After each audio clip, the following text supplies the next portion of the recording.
No, no, no, no.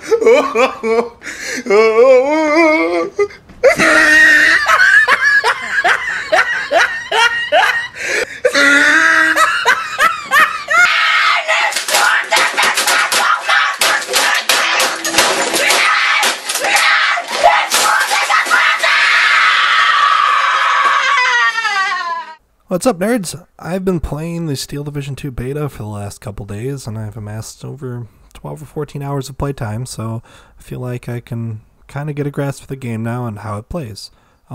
Big shout out to someone named Sombra with 5 of his buddies. They invaded my Twitch stream and they told me to kill myself, so quality representation of the Steel Division community there, boys. Way to go. The only other people who have ever done that have been like Deck Cheney and friends, and you don't want to be on that level.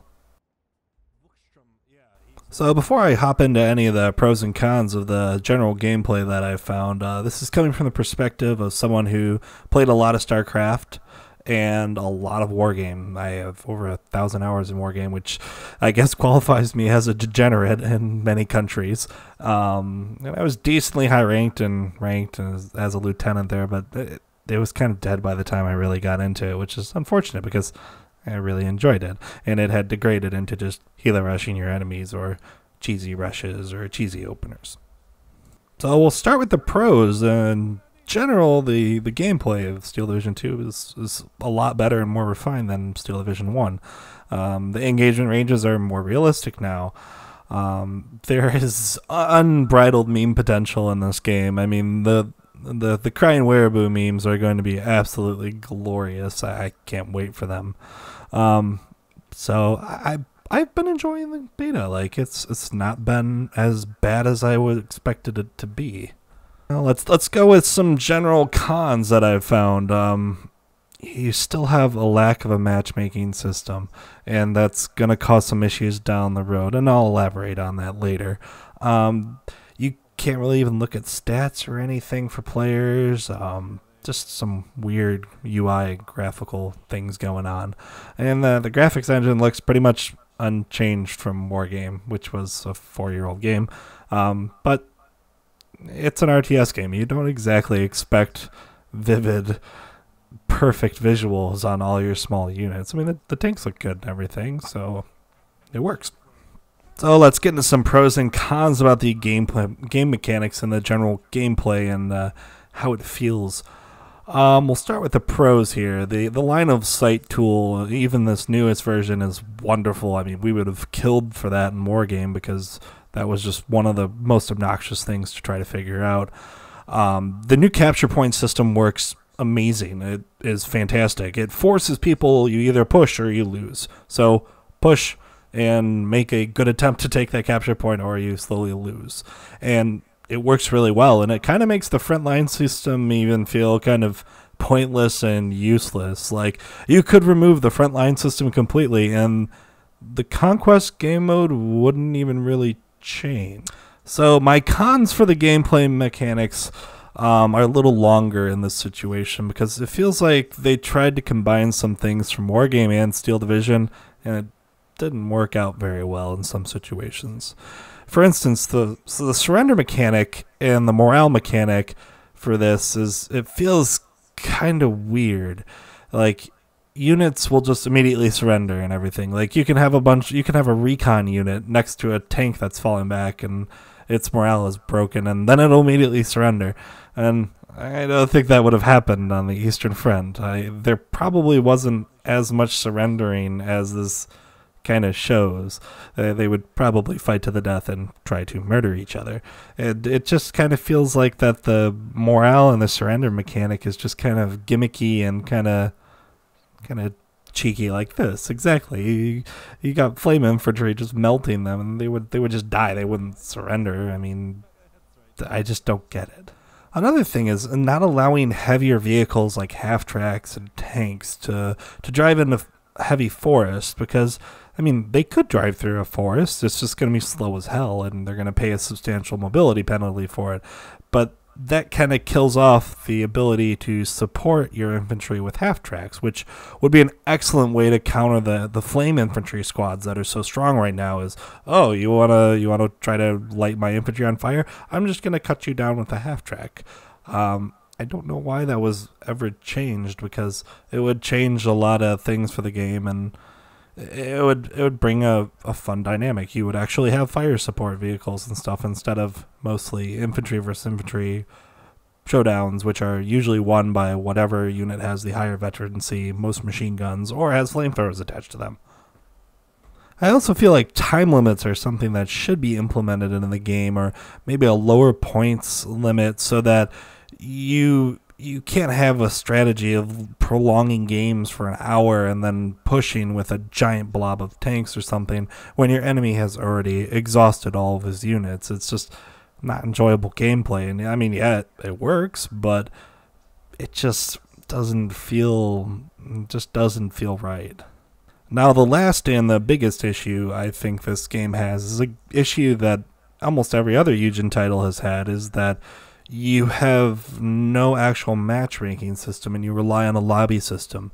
And the problem with that is new players come in and their only choices are to immediately jump into ranked play with matchmaking, or to jump in lobbies that are hosted by usually veteran players who don't really want to play with noobs. So what do? They usually stack against noobs.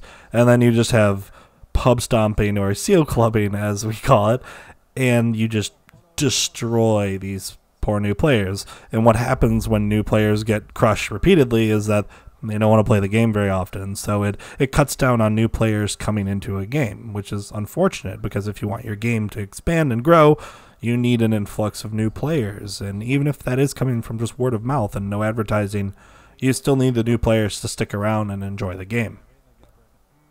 And I would say the only way to actually completely fix that problem is to have a ranked matchmaking pool and an unranked matching pool, and still have the ability to make custom games. But if people want to play the game generally, you queue up for matchmaking. And that way you're always playing against people who are your same MMR or your same ELO. Very similar to like what StarCraft does, or what World of Warcraft ranked PvP did. Like, you would be constantly gauged against your peers.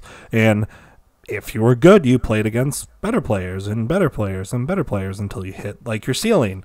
And if you were a shitter, like I usually was, you would play against crappier people until you built up enough gameplay knowledge to start climbing the ladder again. And I think that would be a pretty good solution, especially for a small community like a Eugen Systems RTS game. Now that I'm done with the pros and cons, here's just some general feelings of how the gameplay was working with the specific divisions and the decks that I was able to make. The 5th Panzer seems super strong right now. The Tigers and Panthers can just engage at stupid long ranges and generally are unkillable unless you resort to using artillery to force them to fall back and then get lucky shots on them. The Russian side, I've primarily been playing as the infantry division this time, because it's just kind of fun having infantry hordes and everything, and crushing your enemies is very enjoyable. The Russian armored division has a few issues, is that they can't exactly trade late game when the enemy has a shit ton of Tigers and a shit ton of Panthers. They just slowly will shred you down with you trading less efficiently than they can trade. And the German mechanized division is, I won't even talk about that, because I played 2 or 3 games with them and it was pretty horrible. The highlight of them is you get Nebelwerfers and you also get STG-44 infantry, which are very strong, and that's about it. You got to really rely on your Stugs and your Martyrs to fill in the holes where your normal tanks would be in 5th Panzer. So in conclusion, if the single-player game pans out to be anything like 80% of what Eugen has already showed it off to be, then it's probably going to be a good RTS title to pick up on a Steam sale or something. Or even if you really enjoy Cold War RTSs, you can pick it up for $40, which doesn't feel that bad in a sea of games that are $60 and deliver less usually. If you are a seasoned wargame player, I don't know if I would really pick this up, because the pace and the mechanics are going to feel so foreign to you, and it's probably not something you're going to very much enjoy. And after a month or two, it'll probably end up being like Steel Division 1 for you, and you'll probably just go back to playing Wargame, War Thunder, World of Tanks, Weeaboo Simulator, or whatever you play.